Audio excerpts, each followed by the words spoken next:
Hello everyone and welcome back to another tutorial where I'm going to show you how you can download and install the Kaiju number 8 game on your PC. So let's get started right away. First of all, open up the Steam application, and once you are taken into the store page, just click on the search box and now type in Kaiju number 8 the game to begin your search.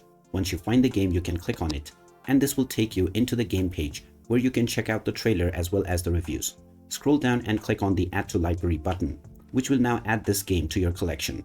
After this, you can click on the Play Game or the Play Now option to open up the installer.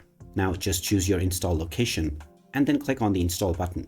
This will then begin the download and installation of the game. And once the installation is done, you can start enjoying the Kaiju number 8 game on your PC. So there you have it. That is how easy it is to download and install the Kaiju number 8 game on your PC. If you find this video helpful, don't forget to hit that like button and subscribe to our channel for more useful tips and tutorials. Thanks for watching, and I will see you again in the next video.